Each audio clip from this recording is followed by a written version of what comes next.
Welcome QK speed news. మల్కాజ్గిరిలో బాబాసాహెబ్ అంబేద్కర్ జయంతి వేడుకలు పార్టీలకు అతీతంగా ఘనంగా నిర్వహించారు. వివిధ రాజకీయ పార్టీల నేతలు, సామాజిక కార్యకర్తలు, దళిత సంఘాల ప్రతినిధులు పెద్ద సంఖ్యలో పాల్గొన్నారు. అంబేద్కర్ విగ్రహానికి పూలమాలలు వేసి నివాళులు అర్పించారు. భారత రాజ్యాంగ రూపకర్తగా ఆయన చేసిన సేవలను ఈ సందర్భంగా గుర్తు చేశారు. సమానత్వం, సామాజిక న్యాయం కోసం ఆయన చేసిన పోరాటాన్ని వక్తలు కొనియాడారు. బీజేపీ రాష్ట్ర అధ్యక్షుడు రామచంద్రరావు, మాజీ ఎమ్మెల్యే మైనంపల్లి హనుమంతరావు, ఇతర ప్రముఖులు పాల్గొన్నారు. అంబేద్కర్ ఆశయాలను ప్రతి ఒక్కరూ ఆచరణలో పెట్టాలని పిలుపునిచ్చారు. సమాజంలో వివక్షను నిర్మూలించి సమానత్వం సాధించేందుకు కలిసి పనిచేయాలని సూచించారు.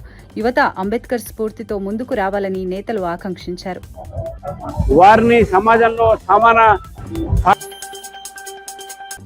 మంత్రి శ్రీధర్ బాబు స్పందించారు. కార్యకర్తలకు ధైర్యం చెప్పే క్రమంలోనే ఆ వ్యాఖ్యలు చేసినట్లు తెలిపారు. ఆయన శాంతిని కోరుకునే వ్యక్తి అని పేర్కొన్నారు. అయితే ఎవరైనా రెచ్చగొట్టేలా మాట్లాడితే ఖండిస్తామని స్పష్టం చేశారు. ఇటువంటి వ్యాఖ్యలు సమాజంలో ఉద్రిక్తతలకు దారితీసే అవకాశముందని హెచ్చరించారు. ప్రజల మధ్య సామరస్యాన్ని కాపాడటం నాయకుల బాధ్యత అని చెప్పారు. బాధ్యతాయుతంగా వ్యవహరించాలని సూచించారు. వివాదాస్పద వ్యాఖ్యలు రాజకీయంగా చర్చకు దారితీస్తున్నాయని అన్నారు. ప్రభుత్వం శాంతి భద్రతలపై కట్టుదిట్టమైన చర్యలు తీసుకుంటుందని తెలిపారు. సమాజంలో శాంతి వాతావరణం నెలకొల్పడం ముఖ్యమని పేర్కొన్నారు.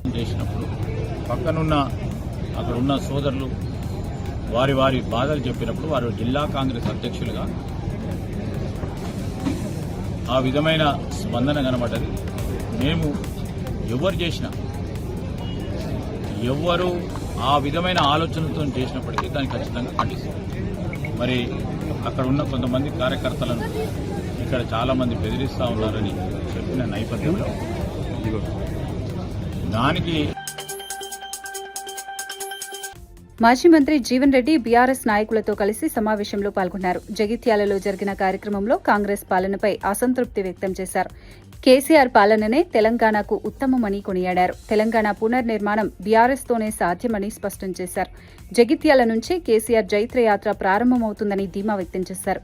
కాంగ్రెస్ పార్టీని వీడాల్సిన పరిస్థితి ఏర్పడిందని వెల్లడించారు. కేసీఆర్తో కలిసి పనిచేయడం కొత్త రాజకీయ అధ్యాయమని తెలిపారు. ఈ వ్యాఖ్యలు జిల్లాలో రాజకీయ సమీకరణాలను ప్రభావితం చేసే అవకాశం ఉందని విశ్లేషకులు భావిస్తున్నారు. తెలంగాణ జాగృతి అధ్యక్షురాలు కవిత అంబేద్కర్ జయంతి సందర్భంగా నివాళులు అర్పించారు. అంబేద్కర్ ఆలోచనలు సమాజ నిర్మాణానికి పునాది అని పేర్కొన్నారు. దళితులు, మహిళలపై జరుగుతున్న అన్యాయాలపై ఆవేదన వ్యక్తం చేశారు. అంబేద్కర్ ఆశయాలకు విరుద్ధంగా పరిస్థితులు మారుతున్నాయని విమర్శించారు. పేదల పక్షాన పోరాటం కొనసాగిస్తామని స్పష్టం చేశారు. ప్రభుత్వం వెంటనే మార్పు తీసుకురావాలని హితవు పలికారు.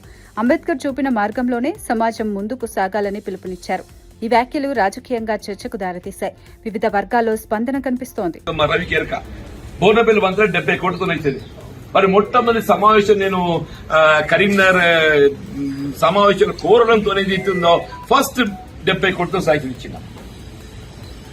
అదే కాదు, ఇవ్వాలని చెప్తున్నాను. నేను అందరి వల్ల మొన్న ఎన్నికలు వచ్చేవరకల్లా నేను సీసీ రోడ్ వేసినా, నేను డ్రైన్ కట్టిన, ఇదిగా ఇంతవరకు ఏదైతుందో కాంగ్రెస్ ప్రభుత్వం వచ్చిన తర్వాత నువ్వు మంజూరు చేయబడ్డ నిధులతో వేసింది ఒక్క రోడ్డు చెప్పాయి. మా శివకేశ్వర ఉండడానికి అన్నెరక జరిగే పనులను ఎక్కడియో పాత గాత టీఆర్ఎస్ ప్రభుత్వంలో 50 కోట్ల రూపాయలు దాన్ని ఏమంటారు, తెలంగాణ ఏదో ఫండ్ వచ్చింది కదా, టీఎఫ్ఐడిసి అమ్మాయిది. గత ప్రభుత్వంలో వచ్చినట్టు ఒక 50 కోట్ల టీఎఫ్ఐడిసి పనులు ఏదైతుందో ఇవి ఇప్పుడు జరిగినాయి. కాంగ్రెస్ ప్రభుత్వం వచ్చిన తర్వాత మంజూరు చేయబడ్డ నిధులు అని చెప్పని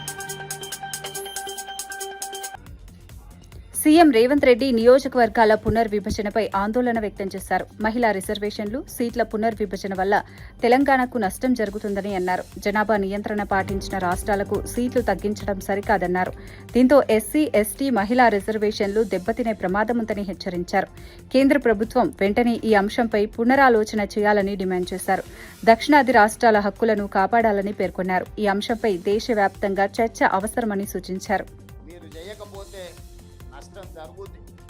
ఎందుకనంటే ఒక మంచి లక్ష్యంతో, ఒక మంచి టీంతో బట్టి విక్రమార్క గారు కావచ్చు, మా సీతక్క కావచ్చు, దామన్న కావచ్చు, లక్ష్మణ్ కావచ్చు, ప్రసాద్ కుమార్ గారు కావచ్చు, ఇలా చెప్పుకుంటూ వెళ్తే పొన్నం ప్రభాకర్ గారు కావచ్చు. హైదరాబాద్ బేగం బజార్లో నకిలీ కల్తీ వస్తువులపై అవగాహన కార్యక్రమం నిర్వహించారు. వ్యాపారులకు చట్టపరమైన నిబంధనలు, ఆరోగ్యపరమైన ప్రమాదాలపై వివరించారు. హైదరాబాద్ పోలీసులు, కిరాణా వ్యాపార సంఘం సభ్యులు ఈ కార్యక్రమంలో పాల్గొన్నారు.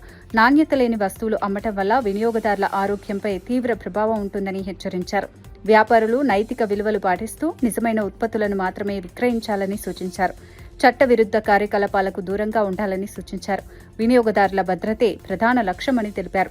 ఈ కార్యక్రమం ద్వారా వ్యాపారుల్లో అవగాహన పెరిగింది. మార్కెట్లో నాణ్యత నియంత్రణకు ఇది సహాయపడుతుందని అధికారులు తెలిపారు. బీఆర్ఎస్ వర్కింగ్ ప్రెసిడెంట్ కేటీఆర్ కీలక ప్రకటన చేశారు. ఏప్రిల్ 20న జగిత్యాలలో జరిగే భారీ బహిరంగ సభకు కేసీఆర్ హాజరవుతారని తెలిపారు. కాంగ్రెస్ ప్రభుత్వం ఇచ్చిన రైతు, మహిళా, యువజన హామీలను నెరవేర్చడంలో విఫలమైందని విమర్శించారు. కాంగ్రెస్ మోసాలను బయటపెట్టేందుకు 2 ఏళ్ల కార్యాచరణ రూపొందిస్తున్నామని చెప్పారు. ప్రజా పోరాటాల ద్వారా ప్రభుత్వానికి బుద్ధి చెబుతామని హెచ్చరించారు. ఈ సభతో రాష్ట్ర రాజకీయాల్లో మార్పు తీసుకువస్తామని ధీమా వ్యక్తం చేశారు. బీఆర్ఎస్ శ్రేణులు భారీగా పాల్గొనాలని పిలుపునిచ్చారు. ఎస్సీ అయితే అన్నారు, ఎస్సీ ఎస్టీలకు జాగా లేకపోతే జాగా కూడా ప్రభుత్వమే ఇస్తుందని చెప్పినారు. అట్లాగే ఇంకొక మాట కూడా చెప్పారు, విద్యార్థులకు, ఎస్సీ ఎస్టీ విద్యార్థులకి, బీసీ విద్యార్థులకి 10వ తరగతి పాస్ అయితే